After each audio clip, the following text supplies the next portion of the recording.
And good evening, and welcome again to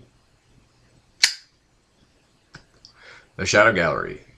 I am, as always, your host, James Donnelly, and yes, since it's Monday night,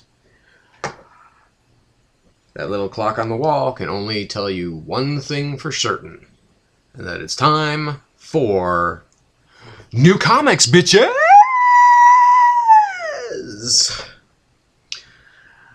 So, we got, just starting off with a little bit of comic news today. The more minor, but certainly exciting news is that certainly one of my favorite artists, you know, and hopefully one of yours, Francesco Francavilla, is going to be doing a guest spot on an issue of upcoming issue of Batwoman, which is always exciting when he gets to do stuff within the Bat family. More than likely, it'll you can never really tell with his stuff because story-wise, it looks like that she's going to be in this particular issue. I think it's issue 21, whatever the one that's coming out in June is, where she's going to be fighting, I think, Killer Croc again because of course, the whole Medusa monsters thing. There's still some remnants there. But that was just really exciting to hear about Francavilla on that title because I think that title deserves a great artist like him. And of course, he has his two upcoming issues of Hawkeye, which I'm really looking forward to, considering that's pretty much at the top of the heap every week that it's out. And Batwoman, it's usually always good, but sometimes not so good. And of course, the other big news, and I want to take a few moments to talk about, is that announced today was that beginning in June also, is that, again, I think with issue 21, maybe it's 22, I don't know, but beginning in June, Scott Snyder and Greg Capullo are going to be doing Batman 0 Year, which is going to be an 11-issue event in which it will basically be the beginnings of his career before he became Batman. Now, this is he's basically said that he's certainly not rewriting Year One or anything like that, or taking any of Year One out of the mechanics of the overall Batman mythology. But what would be interesting to see is some kind of more, some more interplay there as far as, okay, well, we have in Year One, okay, so we have he decides that he will become a Bat. Now, what then do we have to work with for him to get from the first issue through to the second issue? Like I said, he's not going to be rewriting Year One, as he's stated kind of over and over again, but more that that they're going to be, just kind of more filling in the blanks in kind of the more New 52 way. Now, this still won't explain that in 5 years he had 5 Robins. Now, I know basically the default position is Damian Wayne had accelerated growth, so he was grown from an infant to a 9-year-old in a shorter period of time. We don't need Tim Drake as part of the Robin mythology, even though he has taken the nom de plume of Red Robin. Although it is still a really hard time putting forth the idea of, well, I guess it's technically 4 Robins in 5 years, since Stephanie Brown is no longer part of that, part of the New 52 at all. But also, how he took in Dick Grayson when he was still very young, and now he's in his 20s. And same thing with Jason Todd, that he spent some time with him. So I don't know if this is going to be kind of reworking some of that. Maybe it's unlikely because again, this is going to be kind of him becoming Batman. So, but it would be nice to get an issue in even one of the peripheral, the non-Snyder titles, to get more of an insight into exactly how that works. Of course, it's doubtful that we're going to get that, but just thought that I'd put it out there. So just very exciting news on kind of the Bat front as far as the Bat family of comics is concerned. I'm still a little bummed, to be perfectly honest, that neither Batwing or Batwoman will be kind of engaging in this, in kind of the loss of Damian Wayne, because I mean, for Christ's sake, even apparently this last week's World's Finest dealt with the death of Damian Wayne. So, anyway, on with the comics. Okay, so we're going to start out with Marvel, as we normally do, and then we will move through to the, I think, the one independent that I picked up this week, and then, of course, to DC. And then, of course, to our picks of the week. Really, there's only one. And if you know me, you probably have a good idea of what it is. So anyway, Marvel. We're going to start with Age of Ultron #1.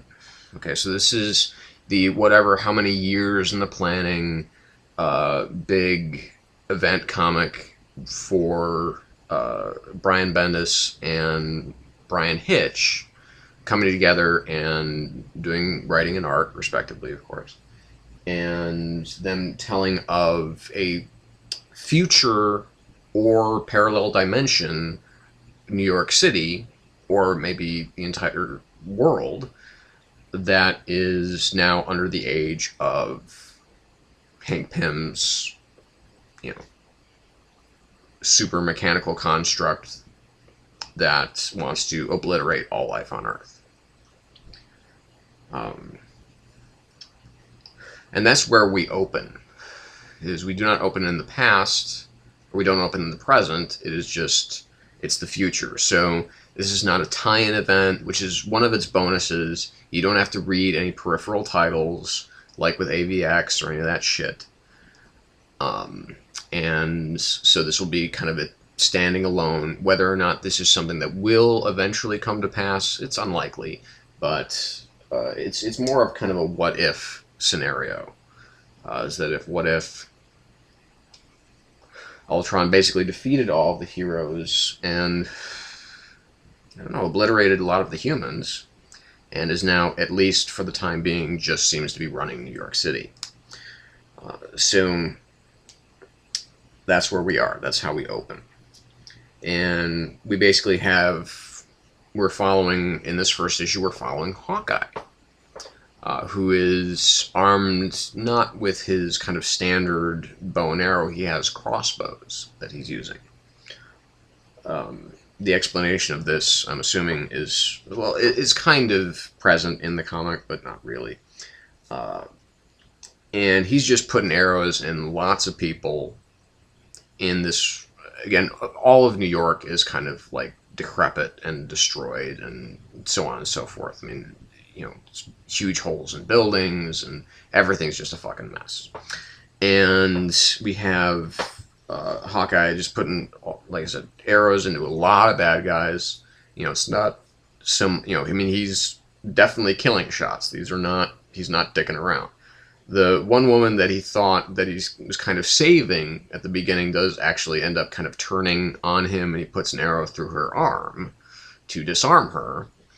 But all of this is being done, and he ends up squaring off against the Owl and Hammerhead, who seem to have very much, of course, as I think with most of humanity here, especially in New York, or at least just New York. I have no idea whether or not this is taking place all over the world, because that's never explained. But that they obviously have they have a much lower station in their criminal lives, because there's really no crime that can be openly committed without the fear of being assaulted by one of Ultron's drones or anything like that. So, and they're holding somebody captive, somebody hostage, and Hawkeye does the best that he can to kind of stop them, and who we see that is being held is Spider-Man. And it seems to be indeed the Peter Parker Spider-Man and not the Octo-Spidey Spider-Man. So again, whether or not this is taking place in the future or a parallel dimension, or again just as a what-if kind of tale. But when he basically comes to save him, the technology, the weapons that the bad guys are using alert Ultron to their presence, and they start to basically kind of start this almost kind of like seismic event in which Hawkeye has to get Spider-Man out of there in a hurry, and basically, Hammerhead and the Owl are just like, fuck it, man, we don't want to deal with this. We're just going to get out of here. And so they do, so Hawkeye absconds with Spider-Man, and they get back to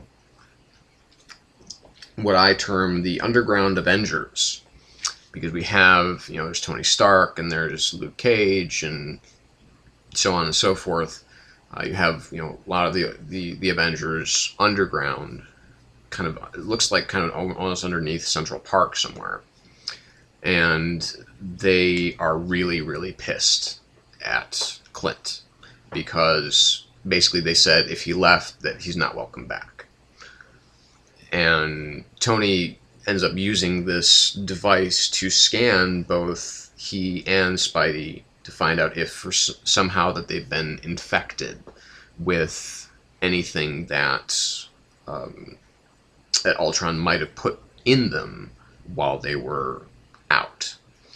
But Clint is all about no man gets left behind here, so he's definitely standing up to the rest of the Avengers. And of course, there's there seems to be a major lack of cohesion as far as our heroes are concerned. And then we come to the question, well, do we have a plan?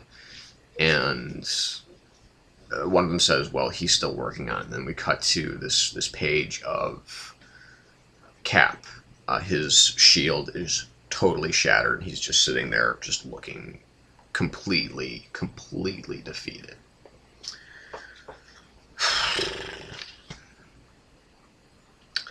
So that's pretty much it for this first issue. Aside from the art by Hitch, which is, of course, fantastic. I mean, it's, nobody really does widescreen action better than Brian Hitch. I mean, the artwork is just astounding. But, and then we have some really nice moments between Hawkeye and Spider-Man as they're kind of escaping, and it is definitely, it's the Peter Parker is definitely there.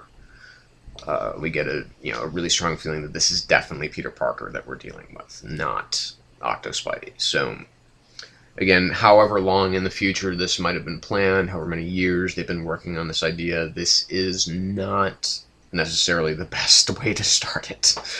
Because when you have someone like Brian Hitch doing a 22-page comic, you're going to have, most of those pages are going to be double spreads of, massive, widescreen action, or they're going to be, super detailed. It's going to be a lot of wordless panels.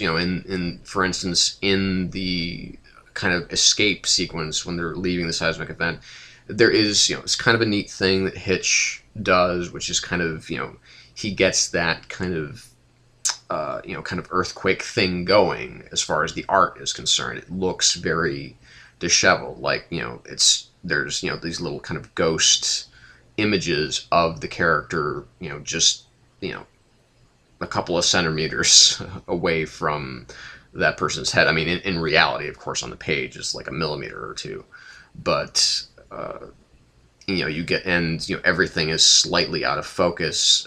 It definitely looks very three-dimensional, which is again one of the things that Hitch does very, very well. But aside from those moments, we have kind of an interesting setup. But this is one of those books that seems right off the bat destined for trade.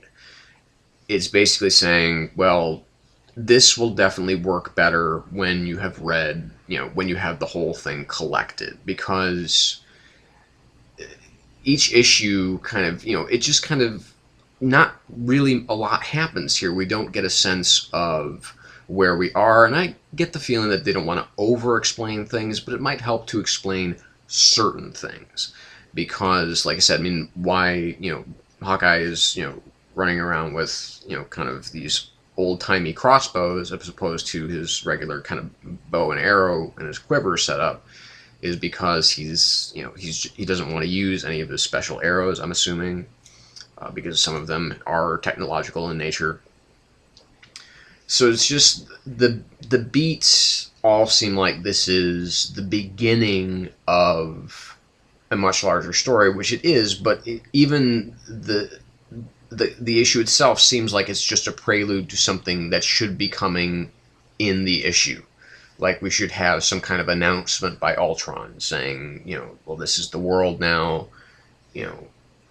whatever. Like there should have been almost like, I mean, I hate to say it, but there almost should have been like a death, something that immediately ups the stakes and gets the ball rolling, so, to see like a major hero in this world die almost immediately would be a pretty big game changer, and I think would have really put the impetus on this first issue. But we don't get that. We get just kind of, stuff is happening, but it seems very kind of laid back. Again, it's it's Bendis doing a pet project of his. Sometimes they're great. I mean, obviously Scarlet's a huge pet project of his, and that's a great book. But this seems to be one of those pet projects that just doesn't quite have it. I will probably look to pick it up when it is in trade, because I do love Brian Hitch. I think his art is fantastic, and it's fantastic in this issue. But it's unlikely that I'll be picking up any other issues as this goes along. So 2.5 out of 5, really, at best. It's not terrible, but it's not good. So I can't recommend it, but I can't necessarily totally badmouth it either. So moving on to Avengers number 7.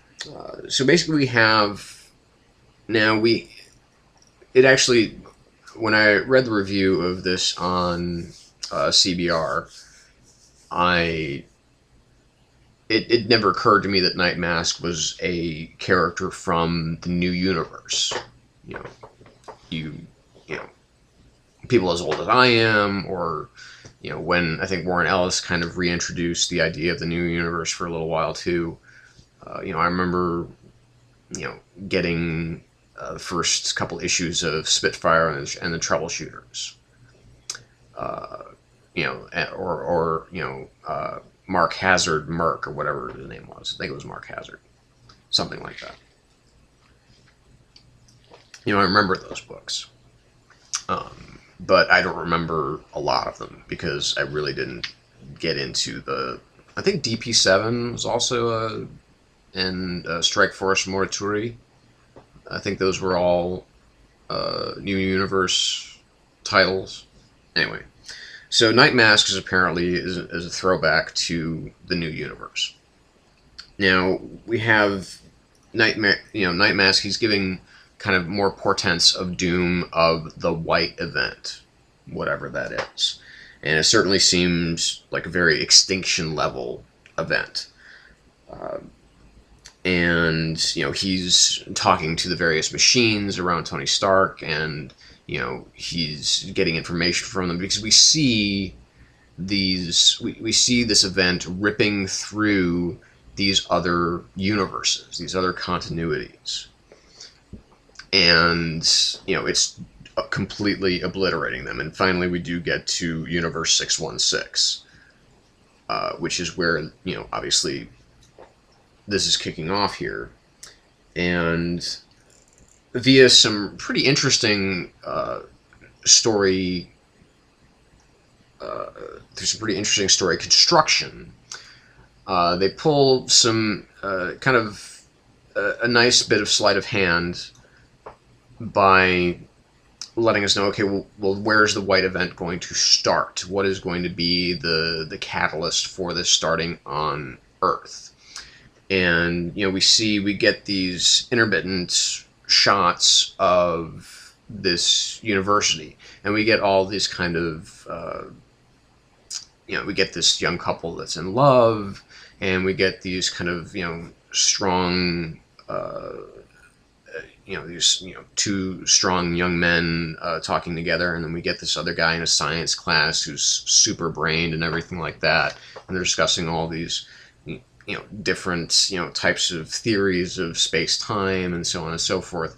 And we figure, okay, well, this is building up. One of these people is going to be chosen by this white event to kind of become the embodiment of it, whatever you want to call it. And of course, what we see here is that when we get to, because these events that are taking place that are running parallel to the Avengers story and what's going on with Night Mask, is that they all are happening in the past. They're all happening 3 hours ago, 2 hours ago, 1 hour ago, and then this college is basically ground zero for and there seems to be it's completely destroyed, and there's one soul left alive, and it's a person who is in all of these other stories, but just in the background. It's this person that's been ignored kind of constantly. So what will that bring? How does that get brought to the table? And we have some moments with obviously, as I said with the previous issue, we're definitely seeing Octo Spidey as an Avenger here. He's got kind of the new costume and everything like that that we've seen kind of more defined recently in Superior Spider-Man. But he does have some very kind of almost Parker-like moments, kind of quips, if you will. That seems a little bit out of character, but whatever. And we get a lot of big science talky, big brain stuff that Hickman does very, very well. However, and also do have to praise Justin Weaver too, who does the art in this issue. I'm not terribly familiar with his work, but he does do a really nice job with this book here. The problem that I have with this issue is that we have just basically seen, as we get to the end, we are now privy to the knowledge that whatever the white event is, it has just destroyed an entire college campus. Now, I mean, whatever happened, but they spend zero time with the idea of, okay, well, there's no emotional impact of this happening. It's just like, oh, well, the college just got blown to bits. So I guess we're not going to really feel too bad about that or kind of lament the loss of life. We're just going to get there and see what the hell's going on. So that, to me, it just kind of felt... Because here's the problem with Jonathan Hickman. And here's the problem with this book. Sometimes. Is that... this tragedy needs to have some magnitude for them when they arrive there. At least, just a couple of people expressing some kind of sentiments like, my God, this is totally senseless. It's amazingly tragic. What is going on? And there's none of that. There's no emotional core. It's just, okay, we're going from here to there. And that, to me, just kind of, it really stuck in my craw. It just made me feel like this is too antiseptic, it's too clinical, and that is unfortunately one of the things that Hickman knows how to do. He knows how to do it extremely well. I mean, one of my favorite emotional moments of 2012 was, took place in Fantastic Four. Just the lighting of, when Johnny Storm returns, and the lighting of the fiery four in the sky. That was like a huge, almost brought tears to my eyes, because it was like, that's so awesome. And of course, just a couple of issues ago when he was telling the story of Smasher, it was like, and even with Captain Universe, it was like, wow, these are really amazing, really emotional, impactful stories. And this has none of that. This has no emotion whatsoever. So it was just like, okay, well, I don't feel anything really with this comic. And that's, like I said, another thing that I did want to talk about is that, okay, so we have 3 Avengers titles right now. Well, technically 4 with Avengers Assemble, but I'm not reading that. You have your kind of, well, okay, 5, because you have Uncanny Avengers as well. But with the Avengers titles that I have been reading, the only one that seems to have kind of a sense of fun to it is Secret Avengers so far. That's only 1 issue in. But, with Hickman on both this and New Avengers, it just seems like, because we have obviously one huge super brain comic, which is New Avengers, and then we have this book, which is, kind of the quote-unquote flagship title of the Avengers. Why don't we have a title that's a little bit more go for broke, kind of fun, in the way that New Avengers was when Bendis was writing it? Why don't we have a title like that, where it's a lot of big battles, and it's a lot of, like Masters of Evil kind of shit. That's what I want to see out of these books. And I appreciate that, with Marvel now, they're kind of reintroducing the status quo and so on and so forth. But there needs to be something.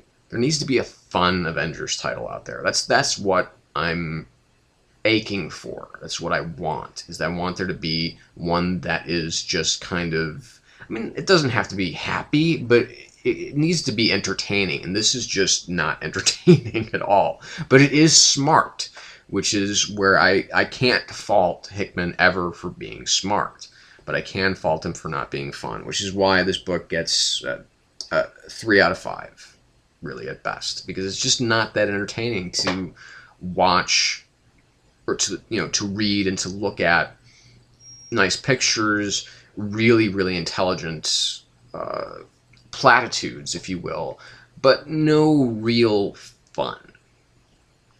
So, anyway, moving on. Here we do get some fun, and that is All New X-Men number 8. Basically, we have Angel and Angel. We have young Warren and older, definitely weirder Warren, and metal-winged Warren. They are flying around together, and they see that they are kind of going to Avengers Mansion. At least young Warren wants to.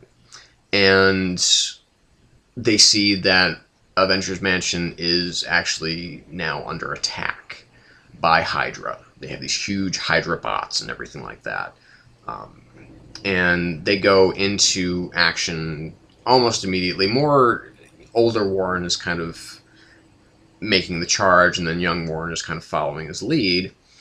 And, and of course, older Warren is talking about, well, I definitely can't let you get hurt, because if you get killed, then I cease to exist. So, we're not going to mess around with that. So, but they still do definitely, get their licks in. They, do a pretty good job mowing down these Hydra bots and these soldiers and everything like that. But still, young Warren unfortunately has no idea what to think about what happened to his older self to make him into this. What happens along his way? What happens as his future? Which, of course, is something that needs to be and is kind of at the core of what All New X-Men is about the young X-Men meeting their older selves. And the only one that doesn't get to do that, at least thus far, is Jean Grey. Now, however that might work out in the future will be up to history to determine, but anyway. So we get that, and then, of course, then the Avengers arrive. And the X-Men are they actually arrive at the mansion after the Warrens have come back, and they kind of want to kind of thank them for helping them, but also to find out what the hell is going on. Why are these younger X-Men here? Why is Cyclops here?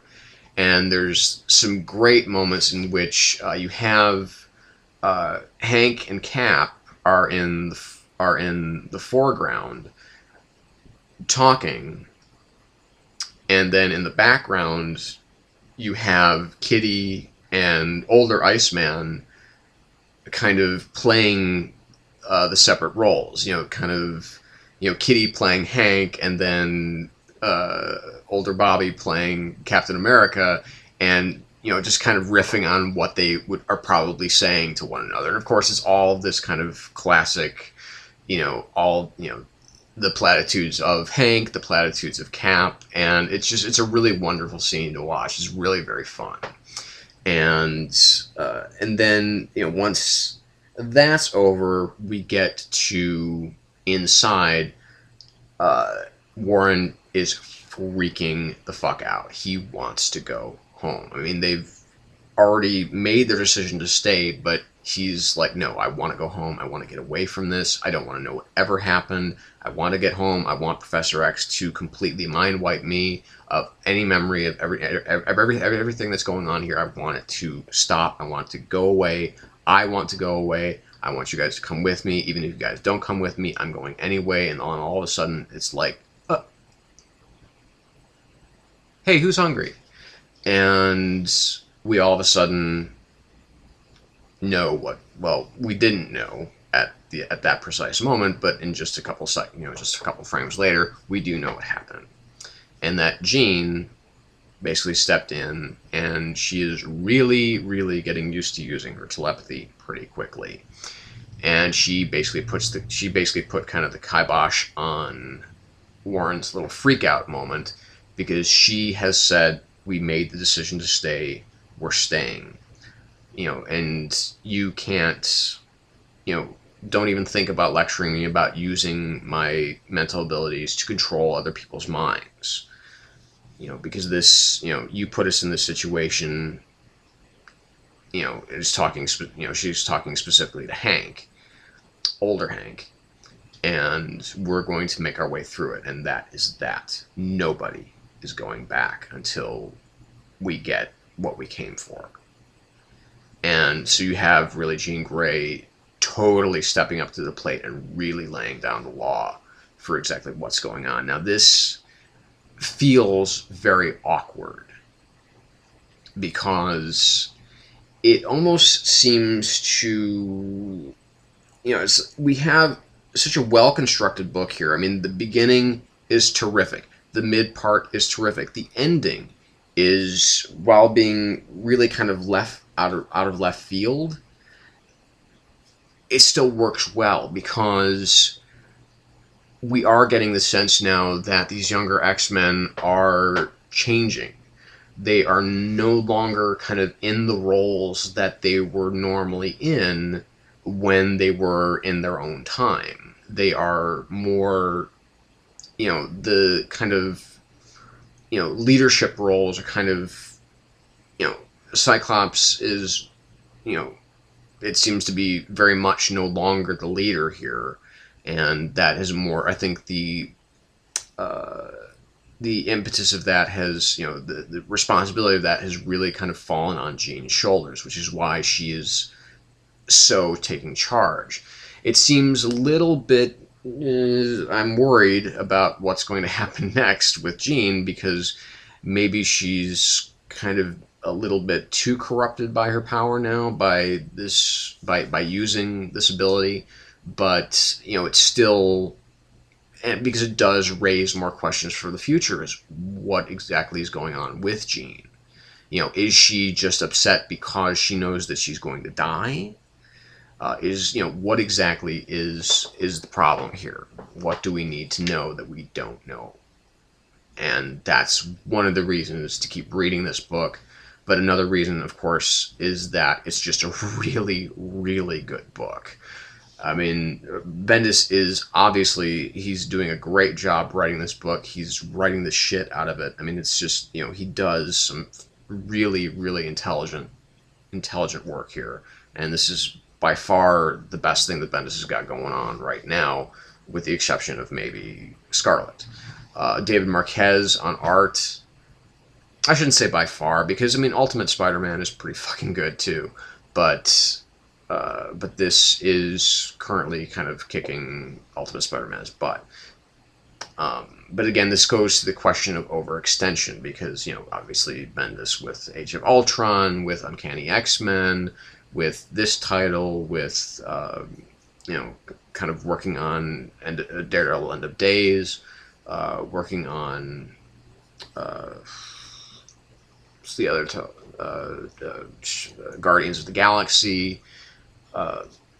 Again, Bendis, at least Bendis never misses he never misses a deadline, but it does sometimes come at the cost of making other books good.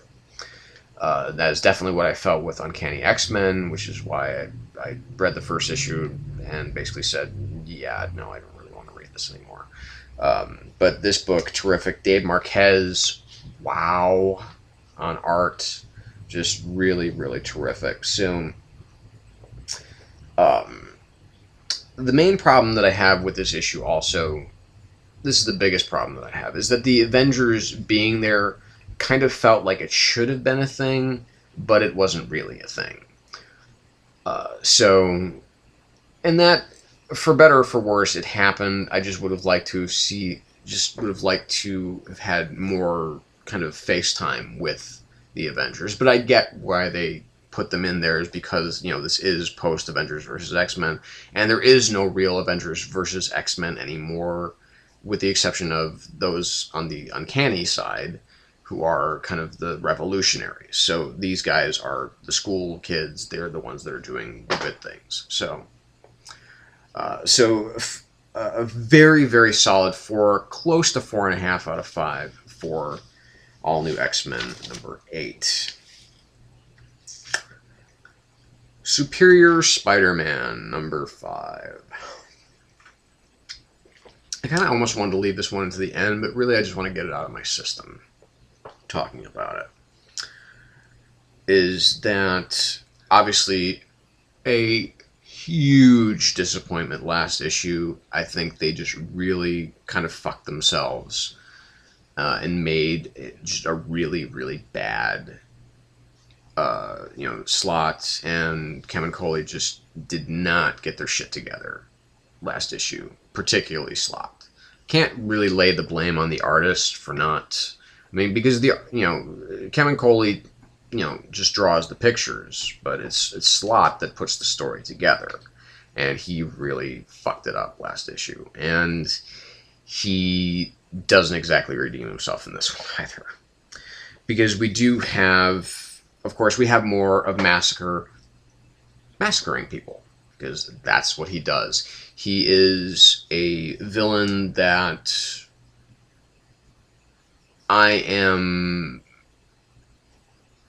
very nonplussed that Slott brought back for this, although, because it doesn't seem that he didn't really introduce him as a fully fleshed out character kind of to begin with, but when that arc was going on, there were other things that Spider-Man was dealing with. There were other things that Peter Parker was dealing with. We had just had the death of Marla Jameson, and just basically we had one of the best kind of the finale of Big Time, leading into Revenge of the Spider Slayers, and then leading into the No One Dies arc, where we had some beautiful Marcos Martin artwork.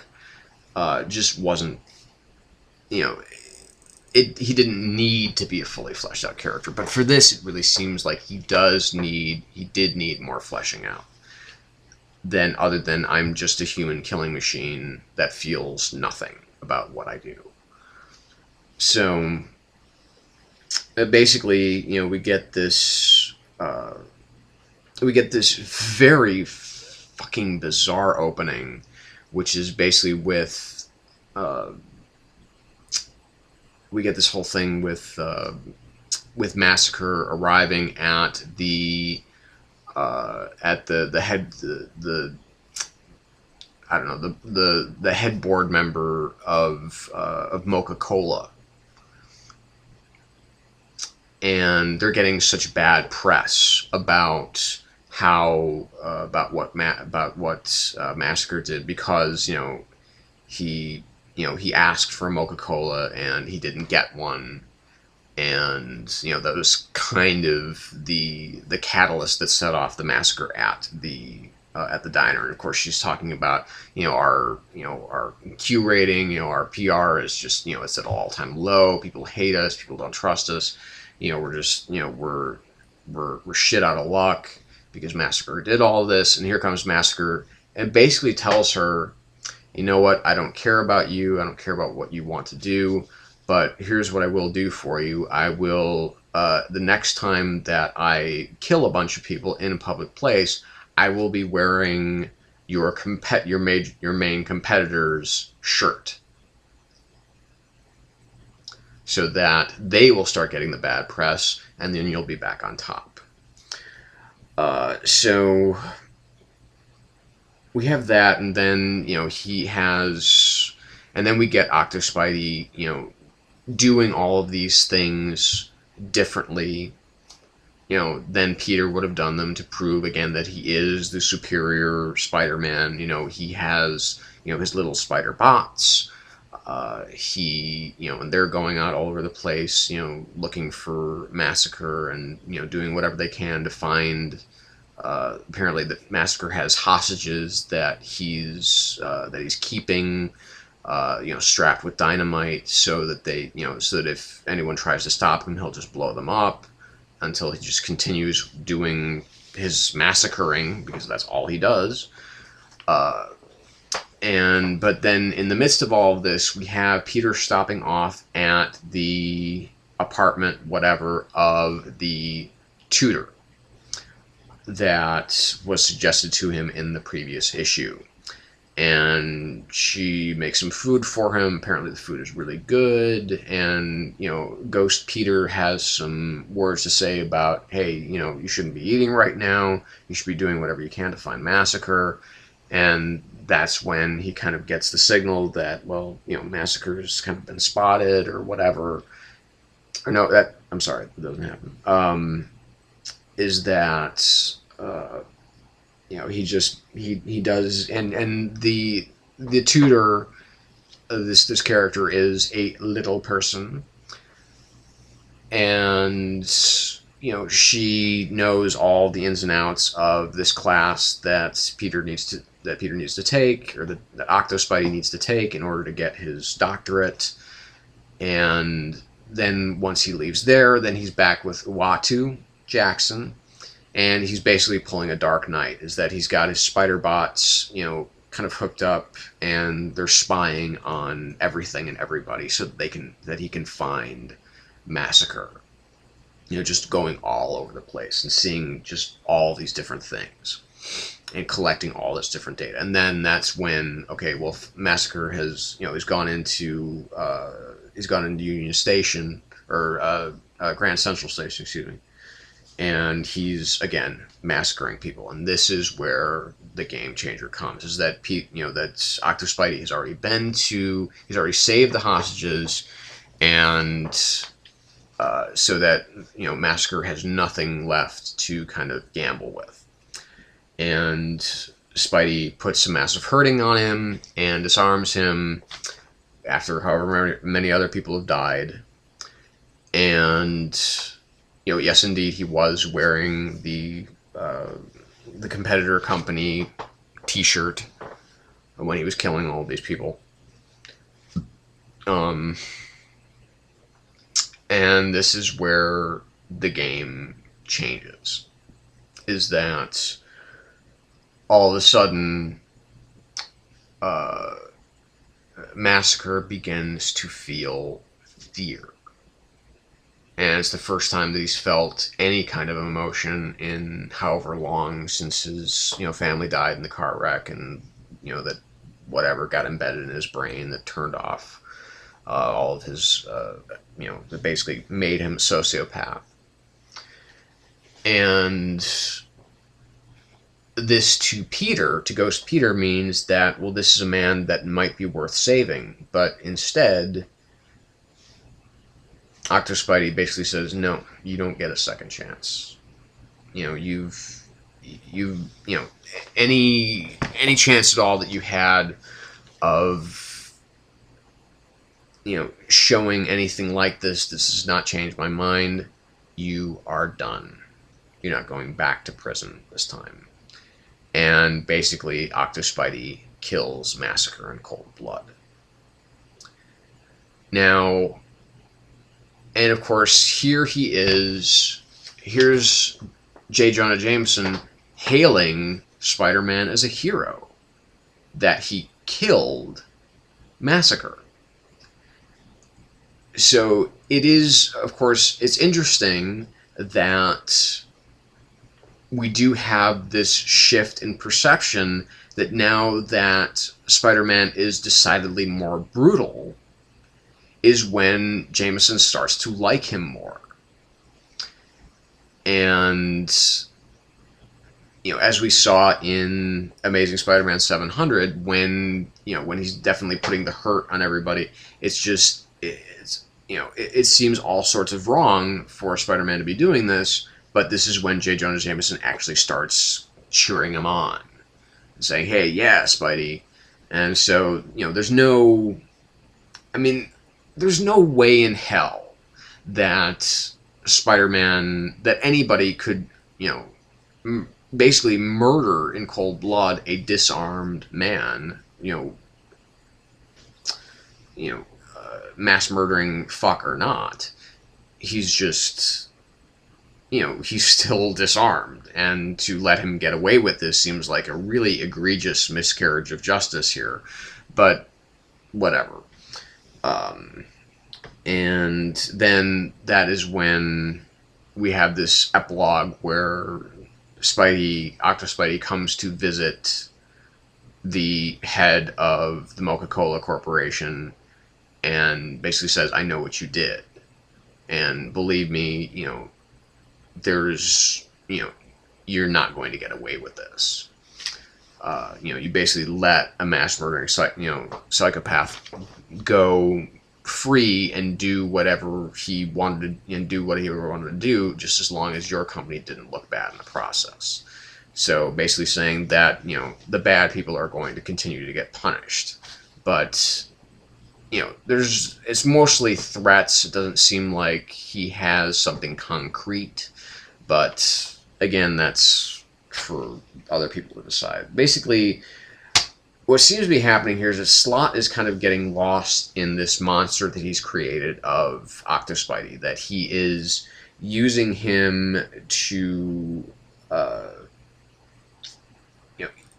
he's using him to say, okay, well, Spider-Man is not Spider-Man anymore.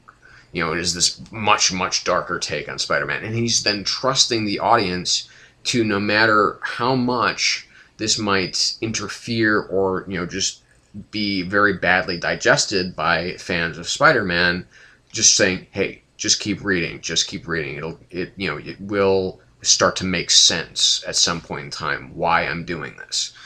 And, it's a line that I am hanging by a thread.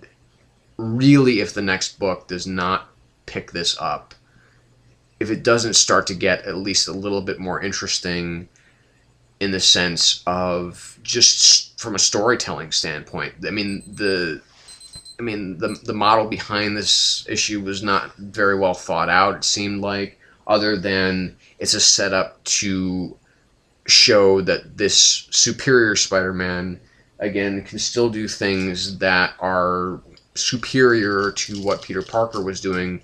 And even Peter can, Ghost Peter can see that he's, there are certain things that he never would have thought to do, but also that he is totally, he's basically almost Spider Punisher at this point in time.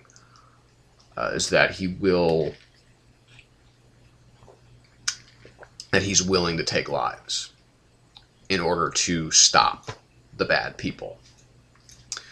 So we have, again, there's no Cassie in this issue. There's no, there's no Mary Jane. There's just, we are following, Octo Peter on, this very kind of lone journey right now. But however, whatever is going to happen in the next issue, I just hope that it's better than this. Now, I will say one thing is that Camuncoli's art, it's as good as it's ever been. He's done, he's gotten, I think, a lot better.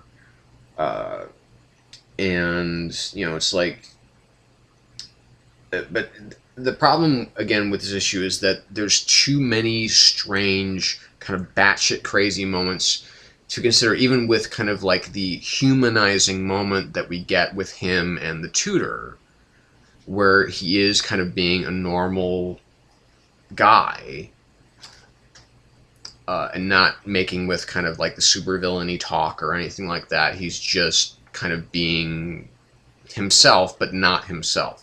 So it seems like that he only accesses Peter Parker's memories when they serve his benefit of being somewhat Spider-Man-y. But other than that, he's completely discarded Peter's personality almost entirely, and now it's just like, So, I mean, it is kind of amazing that even 5 issues in, we don't have, like, okay, people really don't see that something has really, really changed, except the only person being Carly. I said Cassie before, didn't I? Sorry. Carly. Excuse me. But anyway, 2.5 out of 5 is the best that I will give this comic. Again, I think there's just a lot of unnecessary violence. I hate the character of Massacre with a passion. He's, like I said, he's just a plot point and not a real character. And this could have gone further to explore that, as opposed to just being, okay, well, I am, he's just a human Terminator. Essentially, that's all he is. He's just blasting people left and right. So, anyway, moving on. Daredevil, End of Days, number 6. So we are coming up. There are 2 issues after this one. And we have the introduction of the new Daredevil. Sort of. No, I mean, he's definitely introduced. He, she, whatever, is definitely introduced. Because, obviously, with word balloons, we cannot tell if it's a woman or a man. Which is one of the things why, certain characters work, is because you cannot hear their voices when they are revealed. It's like, but anyway. So we have this new Daredevil who comes to save Ben Urich in a very amazing fantasy-esque sort of way, which I thought was actually kind of neat. That was kind of a neat moment that Jansen did with this, saving of Ben Urich from falling out of the window after he's been pushed out by, or kind of thrown out by Bullet barging in on Bushwhacker's hospital room. So we get we get that moment, and we get kind of this discussion between Ben Urich and this new Daredevil just for a page or so, and not too many panels at that. And, kind of like, well, who did this? And, it reveals that, yes, it was Bullet, which is the name that I was trying so desperately to remember. But thankfully, in the in this issue, they say his name quite a bit. And I'll get to more of that in just a second. Now, we have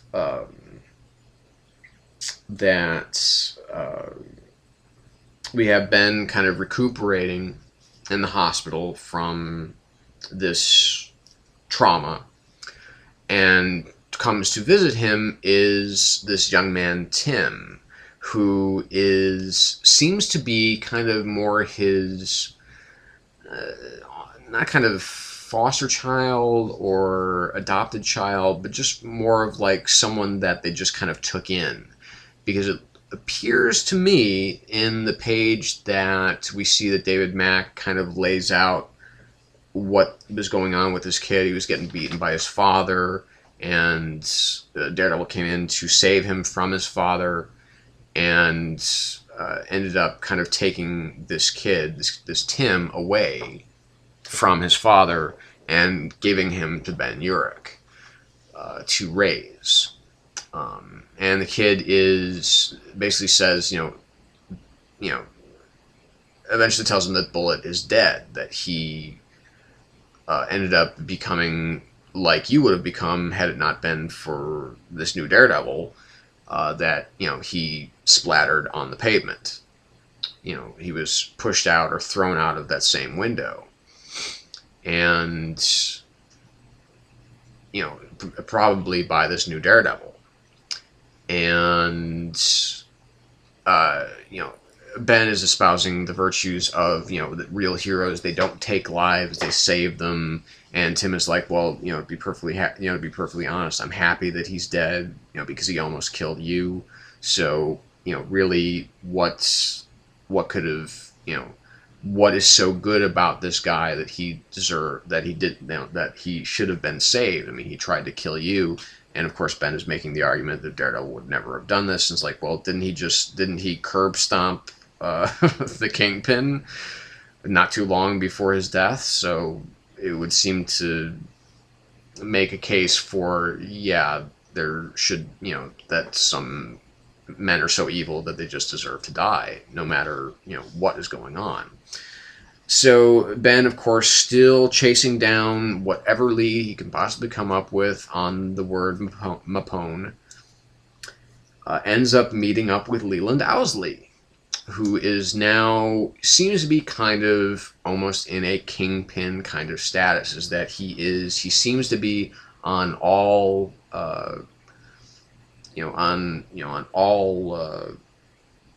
on all wavelengths. He seems to be a perfectly respectable businessman, and but of course deep down he's still a criminal, and he's kind of seems to be running things now.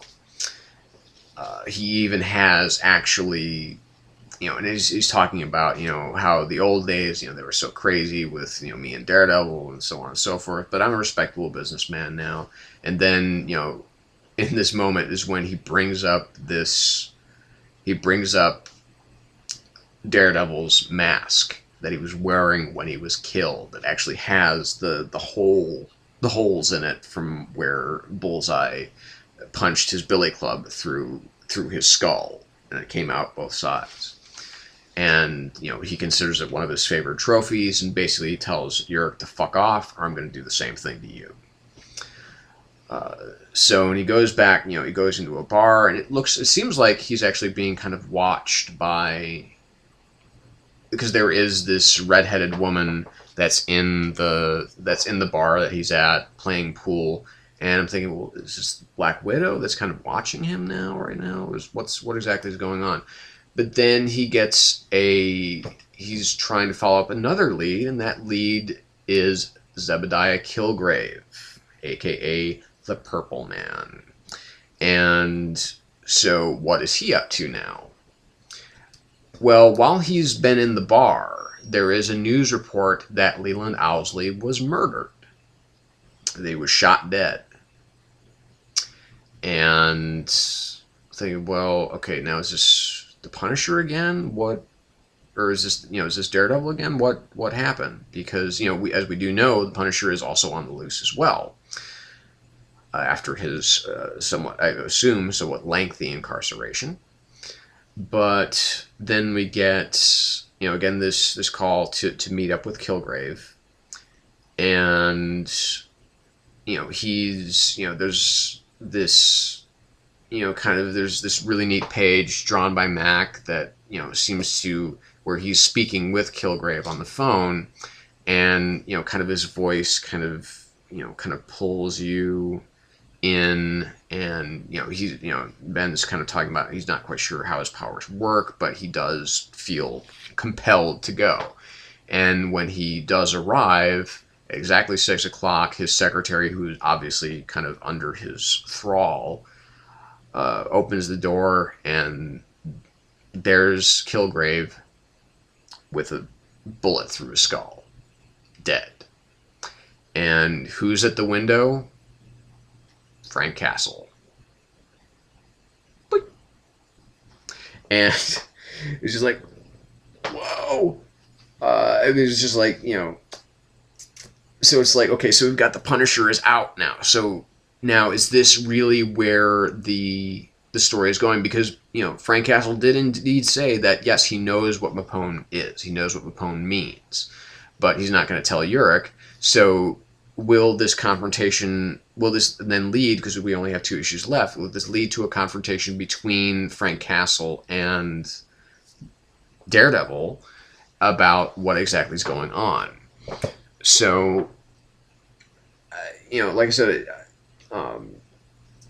Bendis and Mack, they make the story flow for the most part, but, just kind of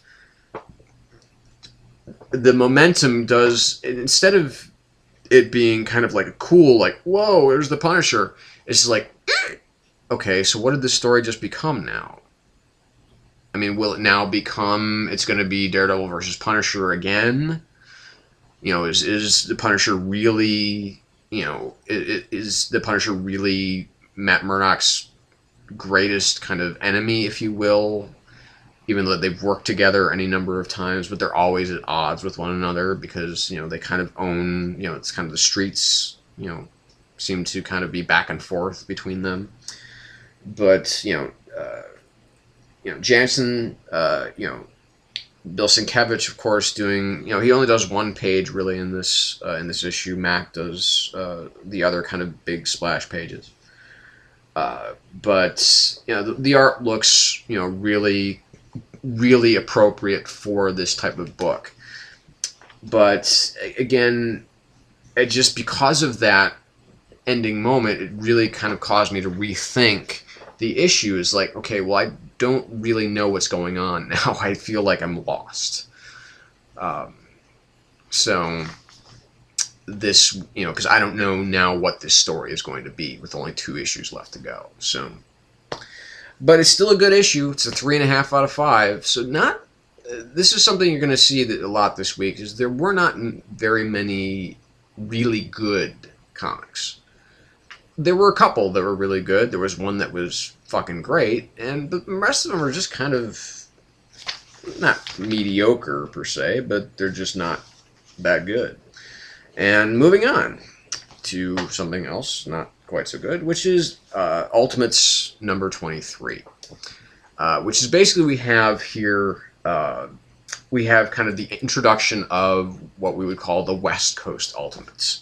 Is that we have, kind of this opening in which we see, it's pre the Ultimates, the Ultimates as we know them now, and we have Wonder Woman, Tigra, and the Vision in their ultimate versions. Tigra is very much more of a just kind of almost a feral warrior.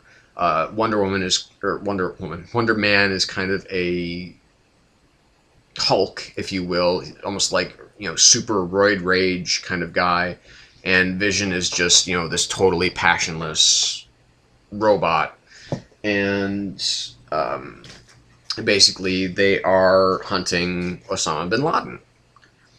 And that's where we open, is with the hunt for bin Laden. And, the mission does not end up with any actionable intelligence, as they say. So, and this really pisses off Wonder Man to no end. And basically, when the mission, not so much a failure, just doesn't, give them anything, basically Fury says, okay, well, we're going to stick them back in the fridge. We're going to put these guys on ice, and we're going to figure out what's going on. Because Wonder Man does end up assaulting one of the soldiers that's there on site, or SHIELD agents, whatever they are. And so, Fury's like, okay, well, forget these guys. And then we have back in the present day, we have we have Monica kind of running things. We have we have this debate going on within the Oval Office about what they're going to do about the Hulk. That apparently he is in SHIELD custody. He is, like several floors underneath the Triskelion, and they're just not, Cap is not really ready to give him up, and they're kind of arguing over what's, I can't remember. See, that's the whole thing. I was confused as to who exactly is arguing here. Who these two people are. One is kind of saying, no, we can't do anything with the Hulk, and one's saying, well, he has to be tried, even though he already has been tried for his crimes. But anywho, so we have that little bit, and Cap basically, does what we all would hope that the president would do in a situation like that. It's just basically like, I'm leaving, I'm locking you two in the room until you can come up with a solution. So come up with a solution that works. And until then, you guys aren't getting out. And, it's of course something that we'd like our president to do, but haven't done yet. So, and then Tony's kind of having a little personal day with his tumor. And that's nice. Seeing Tony and Anthony having kind of their repartees, and Anthony kind of asking these kind of childlike questions, like, well, when will I get to grow up? And basically Tony's saying, no, you don't get to grow up, little Anthony, because if you grow up, you're going to kill me. Basically talking to his tumor, saying, well, if you start to grow, I'm going to die. So that's just, it's a neat little interplay there, and we do get more information about the Infinity Gem that Thor and Sue Storm were whisked away to find out about, and it does seem to be pulling in a certain direction, and so we are getting more of this, kind of Infinity Gauntlet type of thing going on here. And then we have kind of the guy who's running California. He comes to visit Cap. It's again, at the World War II Memorial. It's basically California still kind of making its bones as being kind of a sovereign state, and basically Cap, is saying, if you guys just better open yourselves up back to America again. And he's saying, well, we, have the power to negotiate now. And basically Cap's like, no, you don't. You really don't.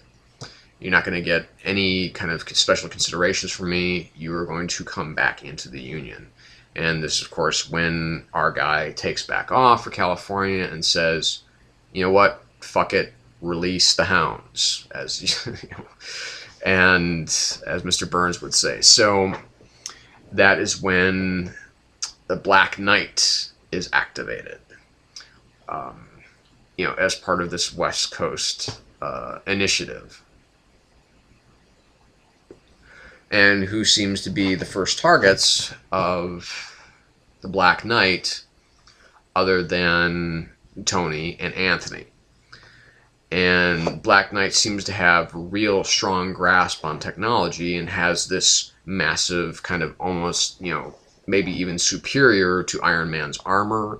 And that's kind of where we leave off, as he slices the Iron Patriot armor in half after Anthony has taken it over. And, it's like, hey, I'm here, baby, and I'm ready to party. So this to me is just like, it's cool to see these characters in, the Ultimate Universe. But, it's just, we've seen this before, this kind of Ultimates fighting Ultimates with, the, Ultimate Comics Avengers, and, the team that, Nick Fury formed when Carol Danvers was running things, back when Mark Millar was still kind of running things on the Ultimate books, at least on these Ultimate books with the death of Spider-Man. arc. So we've had this collision before, although this seems to be slightly different. So it's not, I know that comic books rehash. That's what they do. But it seems like it's too soon maybe to tell this story because something like this did happen relatively recently. So, it's hard to really complain about something like that because, comic books still do kind of tell the same story over and over and over again until somebody really comes along and totally changes the conversation. And that's definitely not Sam Humphries. So it just seems like it felt like he's just kind of running out of ideas. The art's fine. It's nothing to write home about. Again, this is a 3 out of 5. It's just, it's not mediocre. It's okay, but just not okay enough to, warrant saying, well, you really should run out and get this. Hopefully, again, this is something that will all make sense with more attention paid to it. Whatever. Now moving on to the alternative book, the independent book of the week here, which is Sex, #1. Now, you guys know me. I mean, for those of you who have been watching me for a long time, who are only subscribed to this channel, I do have my Donnelly 92274, kind of the older New Comics bitches, where it was 15-minute segments at a time.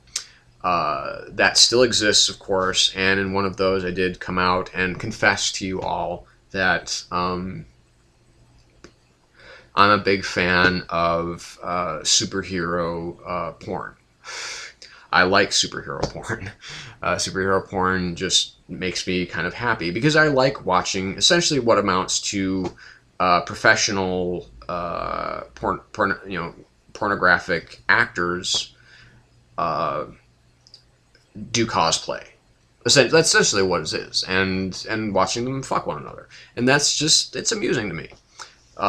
So with the idea of this book as kind of being is it Joe Casey and this European artist Piotr Kowalski were creating this book and basically just saying, okay, well, it's going to be superhero section. It's going to be a more in-depth study of superheroes and sexuality, and explicit sexuality, and that's definitely here.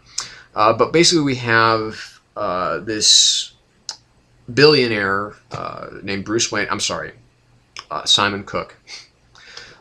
He's returning back to Saturn City, which is, of course, this glorious metropolis. After kind of retiring, after 9 months, he's been absent, and he used to be a superhero called Armored Saint, the Armored Saint. And basically, he's coming back to kind of work on his company, to do all of the kind of, yes, let's just say it, he's Bruce Wayne. Okay? And basically, it's as if Bruce Wayne had hung up Batman and said, well, I'm going to run Wayne Industries now. I'm really going to get involved. But, because the streets are decidedly cleaner, and even with his absence, they seem to have kind of all sunk, because these, the city, huge, huge spires and huge towers and everything like that, just all surrounding this area. And then there's this kind of underworld to all of this, kind of like the Morlocks and the Eloys in the Time Machine, where we have, the rich, the successful, kind of the law-abiding citizens. They live up top, and kind of the criminal element still remains below everything. And they're still kind of, you have kind of these young and old kind of criminal masterminds, whatever you want to call them, planning on doing whatever they need to do to kind of retake crime in Saturn City. We have these two brothers that seem to be well, they seem to be gay and perhaps incestuous. So, okay. At least that's what it seems like. That's kind of the vibe that I was getting from reading it.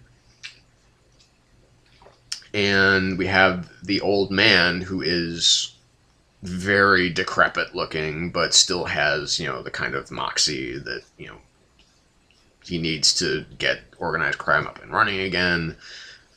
He has, hulking bodyguards and everything like that. But what's really at the crux of this here is that Simon Cook does eventually kind of go down to this kind of the seedy underbelly of Saturn City to go into one of the sex clubs. And he is watching basically a girl-on-girl sex show. But instead of doing anything, he's not playing with himself, he's playing with this little sphere, which I can only assume either is like his costume, like his old Armored Saint armor, or is just some kind of artifact. Because basically, his mother on his deathbed said, you're too old now to be playing superhero. You've got to give it up. And so basically, kind of the deathbed, vow that, okay, instead of, I will fight crime because you're dead, I'm going to stop fighting crime because you're dying, to his mother. And, as we get, and the women seem to be kind of insulted by this, by the fact that he's not doing anything, that he's just watching them. And then this other woman comes in to announce herself and says, well, Simon's not like other guys. And, under his breath, he kind of whispers what sounds to be like the name of maybe one of his old adversaries, maybe kind of a Selena Kyle-esque kind of adversary. So we do have, again, we go back to the discussion again. God damn it, this is running long. I'm sorry. I meant for this one to be shorter than some of the other ones because there's not that many books to discuss this week. So maybe I'll plow through some of the rest. But this one, because it's kind of important to talk about, it's a good issue. It's a good start, I think.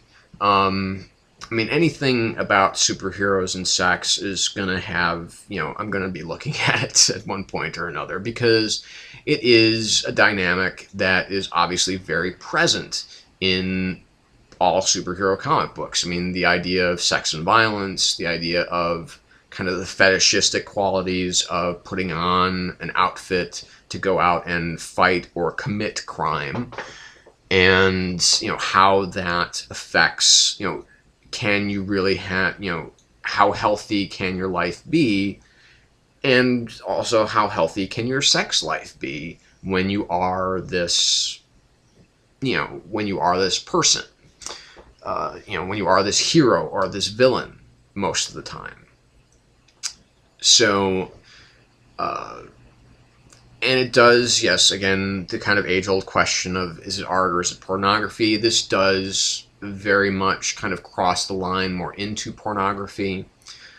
Because, to be fair, Kowalski's art is really, really good, and it does get very much into graphic nature, and it is kind of titillating, to be perfectly honest. So, it is kind of superhero porn, if you will, to a certain extent. Now, if this is just kind of them laying the groundwork for, okay, well, this is as graphic as it will get, and it's not going to get more graphic than this. This is only a 4-issue series. And where is it going to go from here? This seems like it should be maybe a longer series, although it's a pretty dense read. That is one of the things about this issue, that Joe Casey does put a good deal of density and a good deal of time into the different characters, like of his lawyer and, so on and so forth, and even of the, the villains that are there. But we have seen this dynamic play out before in subtle and non-subtle ways. We had some shades of this a little bit in Incognito. We definitely had more of the absurdist side of this in The Boys. And then we also had, uh, of course, Night Owl in Watchmen. As someone who is very much into the fetishistic qualities of sexuality, as long as he's costumed. So how healthy can one person be? So, I mean, basically what we have here is that Casey is trying to explore this in more depth and more detail than we've perhaps seen it before, and certainly in a much more explicit manner. Uh, and I like that idea. I mean, it's something that has always been kind of there for me. Something that I kind of tune into, and maybe it's kind of more the juvenile me, responds to the more kind of reptile brain of me responds to the sexuality, or responds, I should say, to the sex, but it's more the adult me that responds to the idea of sexuality, of the psychology of sexuality, and the psychology of violence, and so on and so forth. So this is, it's a good book. It's a good start. It's not great. The art is terrific. Like I said, Piotr Kowalski, he's, definitely making kind of his American debut here, or his English language debut here. Does some really nice work, with color and with, just the art in general looks terrific. But I'm just hoping that this book has more to offer on this subject than just kind of some explicitness for explicitness' sake, and just kind of retreading over some kind of admittedly familiar ground. So 3.5 out of 5 for Sex number 1. Now moving on to DC. Green Arrow number 18. Basically we've got Oliver Queen. He is in the shit right now. He is way over his head. He's been framed for his partner's father figure, whatever, murder.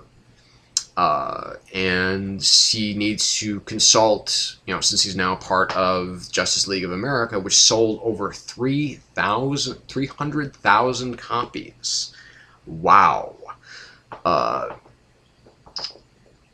Just wow. I mean, that is all I really have to say. Wow. I never would have thought that book would have sold that many copies. But anyway, so we have him kind of touching base with Steve Trevor, who's kind of the de facto leader of that team, is my understanding anyway. And, to find out basically what to do next. As Komodo, as we see as his real self in this issue, is, he's looking to tear apart Queen Industries. We have Ollie, basically saying, to kind of lay low, that Trevor will do whatever he can to kind of deal with the situation, in regards to, the framing of the murder of his, his partner, and so on and so forth. And, we'll kind of work it out as long as you kind of maintain a low profile. And we get, kind of this kind of pervy new tech guy who was fired from Queen Industries, from Q-Corps, for kind of stalking a fellow female employee. But he's also, he's a very adept tech guy. And so Ollie's pretty okay with revealing his secrets to this dude, and basically gets him to come on board and kind of be his eyes on the ground while he's looking more into the mystery of the Magus, however that word is pronounced, and Komodo. And we see Komodo again. He is obviously a very successful businessman, but a very ruthless one.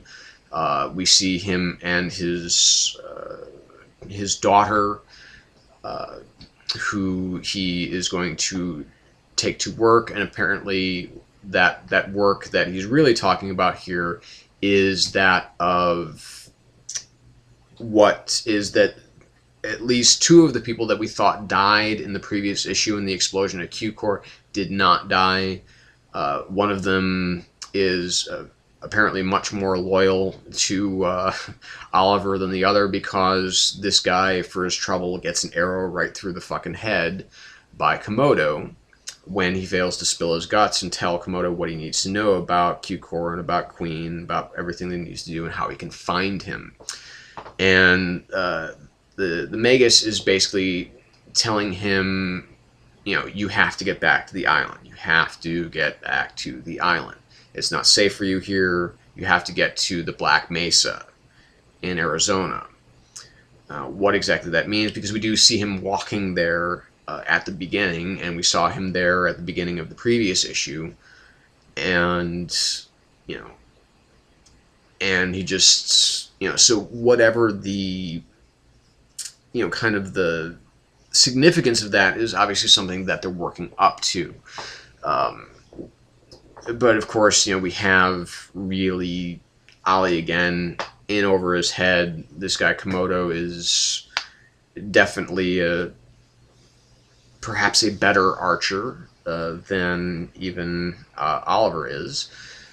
So it's just, okay, I will say, certainly one thing for this book is that thanks to Marcelo Maiolo, the color artist who does I, Vampire, is reteamed here with Andrea Sorrentino, who did his own coloring on the previous issue, and it did not look that good. It looks beautiful now. Sorrentino's art really, really pops. The colors work so much better. The hues that he works with just look fan-fucking-tastic. The art just is now just, it was good in the last issue, but not great, and now it's great again. So I'm glad that Maiolo is doing Sorrentino's color work, because obviously these are people that work really well together, evidenced very much by I, Vampire.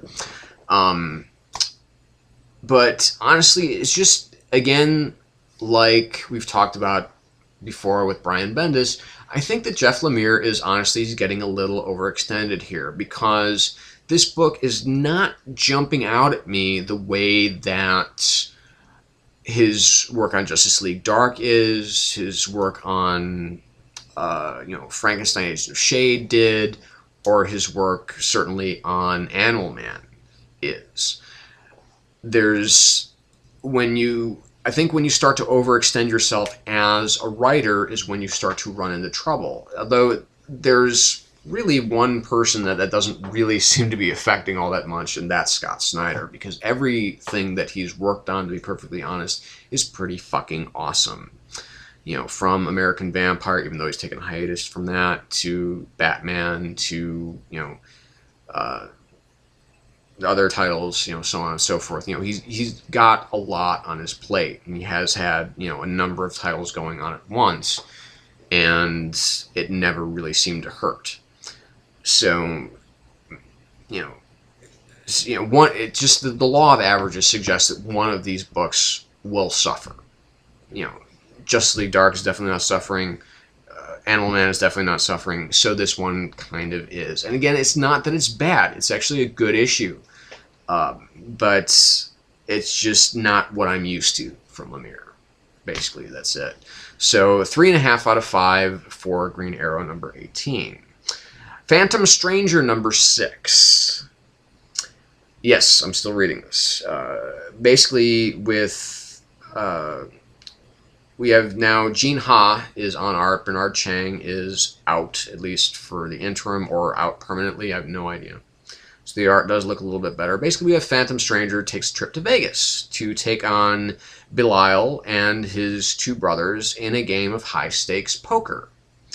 Now, basically, what the game is for is Phantom Stranger's intent here is to learn from Belial and from his brothers what exactly is, what happened to Philip Stark's family. And yes, Phantom Stranger, Philip Stark, P.S. Yes, it did take me this long to figure that out. Shame on me, I know. But yes, and his wager, Phantom Stranger's wager in this high-stakes card game is his coins. And he's trying to figure out what happened to his family, but he's kind of being pestered consistently by Dr. 13, who keeps saying that he has, some information for him, and so on and so forth. And basically, Phantom Stranger is kind of saying, "Fuck off! I'm playing this game." And so the game goes on, and one of the kind of the more violent of the brothers kind of drops out pretty quickly. He feels that Phantom Stranger is cheating somehow. The other brother, who seems kind of to be on the more, I don't want to say pragmatic, but just seems to be on kind of the wimpier side, also ends up dropping out. And then Belial basically says, "You know what, we're not even going to be playing this game because you're playing us right now. You're not playing the cards, you're playing us. So this game is over. Nobody wins, nobody loses, it's just over, get out." And that's when we see, boop, here comes Deadman. And Deadman was not the, so basically Phantom Stranger is basically saying, I'm not cheating, I'm not the one that's cheating here. But it was Deadman that was doing all the cheating. Basically Deadman is, he has said, look, none of these demons had anything to do with your family disappearing. It is all, they're on the up and up, so someone else is behind this. And then we have this kind of epilogue with, again, this further communication with Dr. 13, and Dr. 13 is basically saying, well, I have more information for you, better come check it out, but there is someone behind the scenes manipulating Dr. 13. Now, again, this is sort of, if this is the book that's kind of leading up to the Trinity of Sin, then that's not something that I'll be too interested in seeing. Because basically DiDio and DeMatteis, they create a really dense read, to be quite honest, but it's just because Phantom Stranger is so detached, we're missing those emotional stakes that he should have for finding out what happened to his family. Because, again, this is a problem. This was a big problem this week, is that there were a lot of moments that I felt that should be more emotional, but weren't. And so the lack of that has caused a real disconnect between me and a lot of these books. So, and, the other thing is that I'm just bored shitless with Dr. 13. I think he's a terrible character. And I don't hate him, but I really don't care for his character at all. He's just kind of there. He just exists almost to take up space and to be, again, more of a plot point rather than a fully fleshed out character. So I don't care about him. I don't want to know anything more about him. But I think that if I continue to read this book, I'm destined to. So, again, it wasn't terrible, but it wasn't great. So this was a 3 out of 5. It's somewhat interesting, but I want to see more of the question. I would really like to see a lot more of the Spectre. Thank you very much. But I don't think we're going to be getting that anytime soon. So I might just say, you know what? This might be a drop, because I'm just not that invested in the Phantom Stranger enough for his own series. I thought this series was going to be more of, yes, he's kind of taking these peripheral characters that are not in the New 52 and kind of bringing them into the New 52. That was my hopes for this book, and those hopes seem to be getting dashed. So, moving along to our picks of the week here, in which, yes, technically it's 2, but it's really technically it's just 1, but there's really 2, because you can't talk about one without talking about the other. So what do we have here? We have, first of all, Animal Man number 18. So this is the epilogue to Rot World.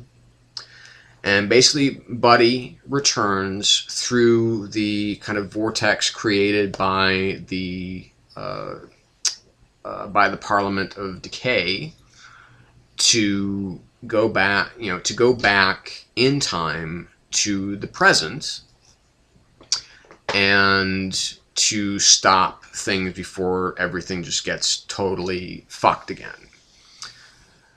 And it's not to, well, let's just shoot you all the way back to the beginning where you can stop all this from ever starting. No, it is Buddy gets sent back to basically kind of the pivotal turning point of Rot World, which is where Maxine is ready to give herself over to William Arcane and to the Hunters 3. And basically Buddy charges in at that moment and stops them. We have a lot of, different, animals being used, in the morphogenetic field, and, is accessing a lot of different abilities to stop and just to tear apart the Hunters 3.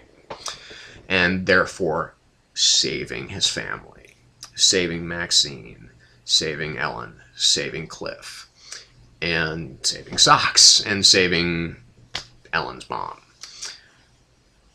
So we have this moment in which Socks and Buddy start to talk about their kind of fates and their destinies, and what exactly is Buddy's purpose here now, as not necessarily the avatar of the Red, but certainly the champion of it, because it's Maxine's destiny to be the avatar of the Red. And of course, while it seems like Maxine laid William Arcane out, William is still, because he's not alive really, but he's certainly not dead. And this is, of course, where Cliff tries to play hero, and tragedy strikes.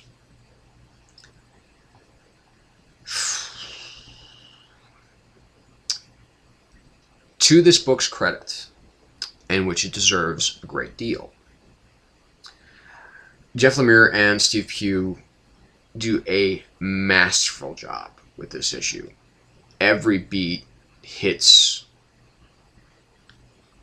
pretty much exactly where it needs to.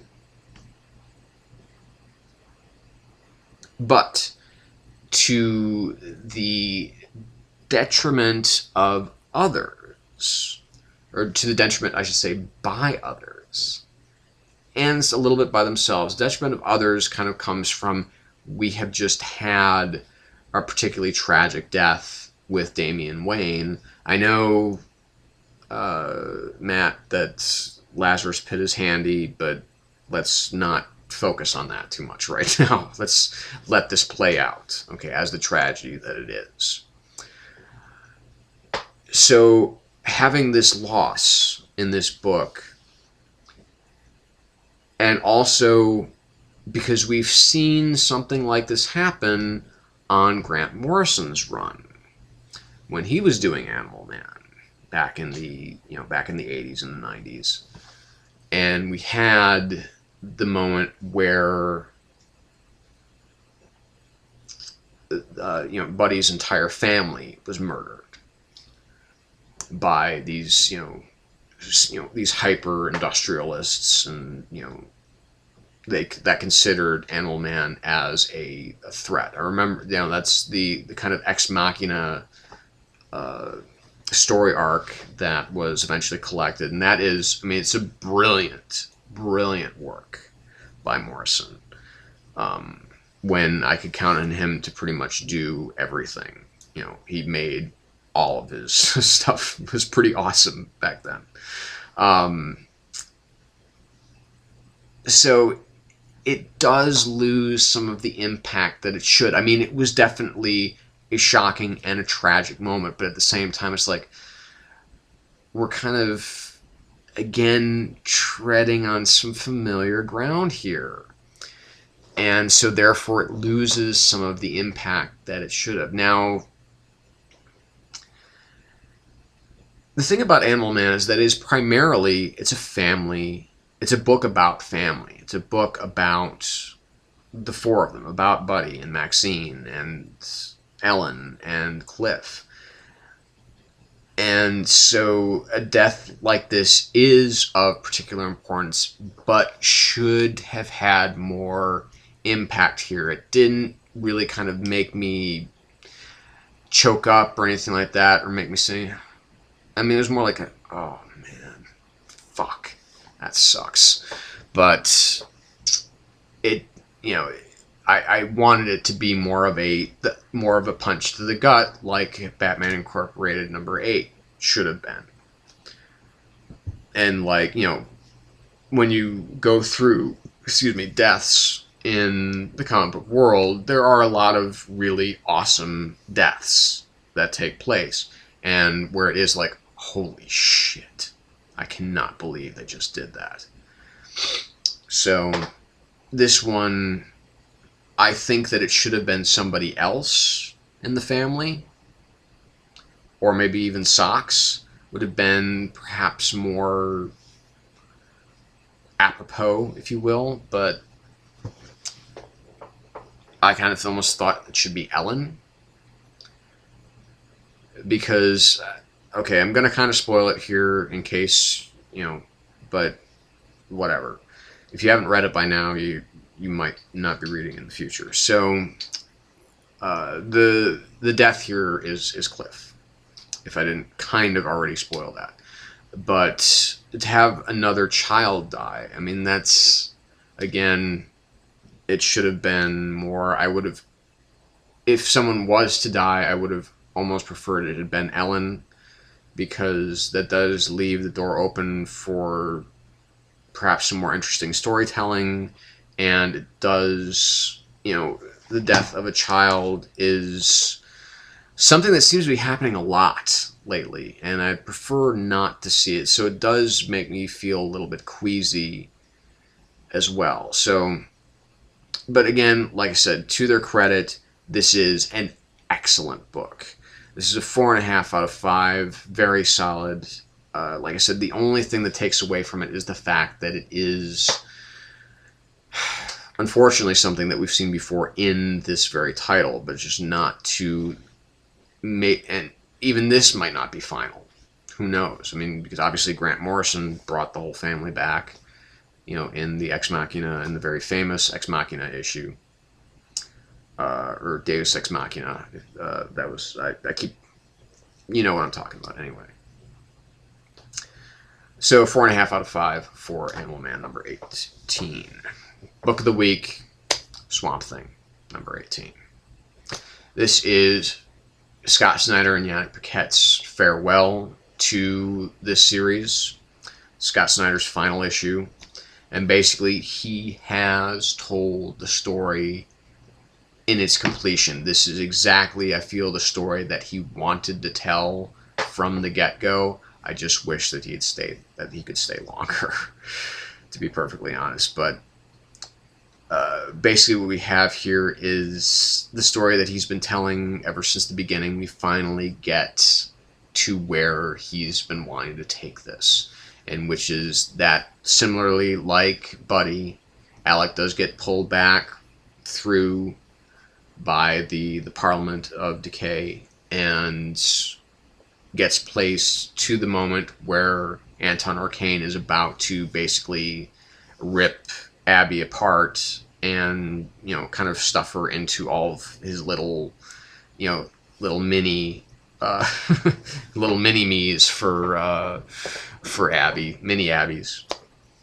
And of course this is where where Arcane is stopped, you know, and in a particularly brutal fashion. But unfortunately, the bad ones never stayed on for long. We do get some really nice moments between Abby and Alec before basically Abby says, in order for us to defeat Anton Arcane, you have to kill me.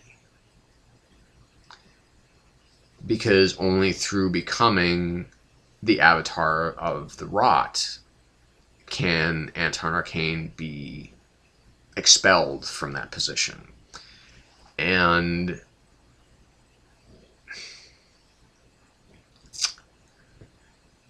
basically what we have here are the deaths of two physical bodies in order to be reborn as something more. Because we finally have, as we did with Alan Moore, we finally have the removal of the body of Alec Holland is finally put to rest. But we also have the human body of Abigail Arcane also being put to rest. And the hopefully eternal suffering of Anton Arcane. This was, with the exception of the final panel, which is a little hammy, where the clouds kind of form Swamp Thing's face, his acceptance of his role as the avatar of the green, and that he would be, even though part of him says that he doesn't want to do this anymore, but the bigger part of him says that, no, this is something I need to continue to do. So it's very kind of heartbreakingly beautiful at some points, where we do have ultimately what will be the final time that Abby and Alec can ever see each other again, because as being an avatar of the rot, or being an avatar, being the avatar of the rot, they, can't be with one another anymore. And thank you, Yannick Paquette, for really making a beautiful issue here. I mean, the art in this issue is tremendous. It looks gorgeous. It has that kind of, it has that whole kind of organic, panel creation. Everything looks tremendous. And of course, the final look of Abby is just strangely erotic to me. but no, I mean, it's just, she looks absolutely fantastic. And so does Swampy. And, even though Abigail and Alec are dead, they have been reborn. And we do have that return to that to that page, to that panel that has been referenced so often throughout this book, which is the, these two, this hand, this kind of skeletal hand meeting this, green kind of fleshy hand. And that's finally coming apart here as Abby and Alec can no longer be together, despite the love that they have for one another. So, I mean, there's a greater sense of tragedy to this love story than there was to, even though the love will go on, the relationship can't. And it's a testament to this, under Snyder's purview, being one of the consistently great titles of the New 52. And whether or not I will continue to collect it, time will tell, because I'll certainly be picking up at least, probably the first couple of issues of the new writer. I can't remember who it is going to be, and whatever new artist is going to be coming on board, or whether they're going to be going with someone like Marco Rudy or whatever. But I am not nearly as looking forward to another issue of this as I once was, mainly because we no longer, I mean, like when Rick Veitch took over from Alan Moore, it's like, I don't know if I'll really care that much anymore. But goddamn, this was basically the perfect ending for pretty much a near perfect series. And I know the series obviously isn't ending, but for a creative run, Snyder, my hat's off to you, because Swamp Thing has just been amazing under your guidance. So, hats off to you. Great book. Absolutely a 5 out of 5. This was just a tremendous, tremendous book. So that, as they say, is that for this week's New Comics, bitches! So, thank you for watching. Thank you for listening. If you're listening to the podcasts, that, of course, are still available on iTunes. Just search the Shadow Gallery in your iTunes podcast, and you'll find me. So, again, thank you for watching and listening. Thumb it up, thumb it down. Comments, people, comments. We love the comments. We love the interplay. I love hearing from you as much as you love listening to me, apparently. So, thanks once again. Tell all your friends. We're going to be having basically another contest soon. So I might be asking some of you for your addresses in DMs. So maybe be on the lookout for that. We might introduce that next week or maybe even later on this week. It's hard to say. But for now, I want to thank you again for watching and listening. This has been the Shadow Gallery. Again, I'm your host, James Donnelly, saying goodnight and reminding you, as always, to stay in the shadows.